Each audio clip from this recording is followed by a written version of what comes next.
பிரியமானவர்களே, ஆண்டவர் இயேசுவின் நாமத்தில் வாழ்த்துக்கள். தேவ கிருபையினால் அதிகாலை ஜெபம் 16 நாள் கிருபையாய் நடத்தினார். இந்த 17வது நாளுக்காக கர்த்தருடைய நாமத்திற்கு ஸ்தோத்திரம். எண்ணிக்கை முக்கியம் அல்ல, என் இருதயம் கர்த்தரோடு நெருங்குவதுதான் முக்கியம். என் தேவனோடு நான் எவ்வளவு ஜெபிக்கிறேன், என் தேவனுக்காக நான் எப்படி வாழ ஒப்பு கொடுக்கிறேன், என் தேவனை குறித்து நான் எவ்வளவு சிந்திக்கிறேன், என் தேவன் என்னில் எதிர்பார்க்கிற எண்ணம் என்ன,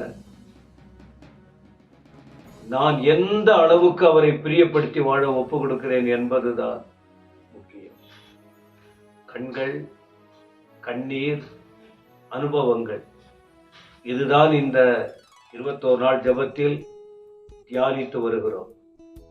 42ஆம் சங்கீதம் 3ஆம் வசனத்தில் இப்படியாய் தேவ மனுஷன் சொல்லுகிறார், உன் தேவன் எங்கே என்று அவர்கள் நாள்தோறும் என்னிடத்தில் சொல்லுகிறபடியால் இரவும் பகலும் என் கண்ணீரே எனக்கு உணவாயிற்று. தேவ மனுஷன் தாவீது கர்த்தரோடு நடந்த மனுஷன். அவருடைய அனுபவங்களை பார்க்கும்போது மான் எப்படி தண்ணீருக்காக வாஞ்சித்து ஓடுதோ, அதை போல தாவீதின் ஆத்துமா வாஞ்சையோடு கதறினது. ஜெபத்துக்காக, ஆராதனைக்காக, தொழுகைக்காக, துதிக்காக, அவர் நாமத்துக்காக, தேவ சித்தம் செய்வதற்காக, தேவனை பிரியப்படுத்துவதற்காக அப்படி அவருடைய ஆத்துமா வளர்ந்தது, வாஞ்சித்தது. அவருடைய ஆத்துமா ஆண்டவர் மேலேயே தாகமா இருக்கு அப்படின்னு சொல்றார். எப்ப எனக்கு வாய்ப்பு கிடைக்கும் ஓடி வந்து அவர் சந்நிதியில் நிற்பேன். இன்னைக்கு அதுதானே ஜனங்களுக்கு இல்லை, அந்த வாஞ்சை இல்லையே. தூக்கத்துக்கும் தேவையில்லாத காரியத்திற்கும் ஜனங்க இடம் கொடுத்து போய்கிட்டு இருக்காங்க. ஆனா இந்த மனுஷ வாழ்க்கை பாருங்க, எப்ப எனக்கு பொழுது விடியும், எப்பொழுது எனக்கு நேரம் கிடைக்கும். மனுஷர்கள் நடுவிலே இருந்து இருந்து இருந்து வெறுப்புகளும் கசப்புகளும் வருது. எனக்கு எப்ப நேரம் கிடைக்கும் ஓடி போய் அவர் பாதத்துல நிற்பேன். ஏன் தெரியுமா? மற்றவங்க வார்த்தை அவர் மனதை உடைக்குது. தேவன் எங்க? தேவன் போறிய என்னாச்சு உனக்கு? அவங்க சொல்றது எனக்கு ஒவ்வொரு நாளும் வேதனையா இருக்கு. அப்ப என்ன அர்த்தம்? இவருடைய உறவு கொஞ்சம் துண்டிக்கப்பட்டிருக்கு. ஆலயத்திற்கு போக முடியல, ஆராதனை அதிகமா செய்ய முடியல, தேவ சமூகத்தில் அவரை மகிமைப்படுத்த முடியாத நிலைமைகள் ஏற்பட்டு இருக்கு. அதனால்தான் மற்றவங்க சொல்றாங்க, உன்னுடைய தேவன் என்ன உன்னை காப்பாற்றிட்டாரு, உன் தேவன் என்ன உனக்கு உதவி செஞ்சிட்டாரு, அதை போலன்னு வைத்துக் கொள்ளுங்களேன்.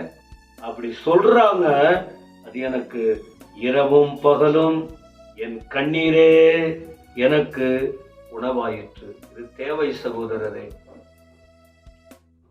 நீங்க வேதத்தோடு தொடர்பு இருந்தால், ஜெபத்தோடு தொடர்பு இருந்தால், தெய்வீகத்தோடு தொடர்பு இருந்தால், இரவும் பகலும் உங்கள் கண்களில் கண்ணீர் கடந்து வரும். சாப்பாடு எனக்கு கண்ணீர் தான் எனக்கு சாப்பாடா இருக்கான்னு சொல்றாரு. அதுதான் எனக்கு உணவாய் இருக்கிறது, என் ஆத்துமாவுக்கு உணவா இருக்கு, என் வாழ்க்கைக்கு உணவா இருக்கிறது. கர்த்தரை நேசிக்கிறீங்களா?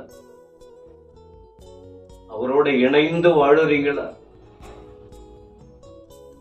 வேதத்தை படிச்சு தியானிக்கிறீங்களா?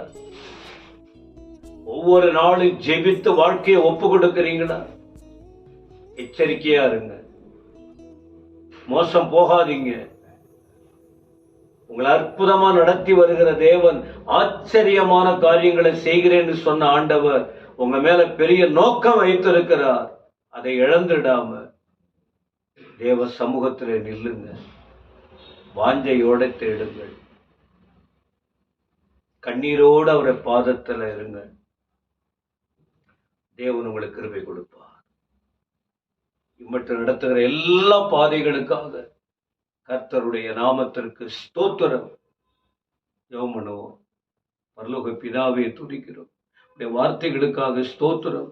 உடைய வல்லமைக்காக ஸ்தோத்திரம். உடைய ஆலோசனைக்காக ஸ்தோத்திரம். உடைய தொடர்புக்காக ஸ்தோத்திரம். நினைக்க வைக்கிறதற்காக ஸ்தோத்திரம். கர்த்தரின் வல்லமையை பார்க்கிற ஒவ்வொருவர் மீதும் இறங்கி வரும்படி வேண்டுகிறோம். ஒரு மாற்றம் உண்டாகட்டும். அற்புதங்களை செய்யும். உம்மை விட்டு விலகி வாழக்கூடாது, வாழ முடியாது. ஆவியானவர் கிரியை செய்யுங்க. அப்படி செய்ய போகிறதற்காக ஸ்தோத்திரம். இயேசுவின் நாமத்தில் பிதாவே, ஆமென், ஆமென்.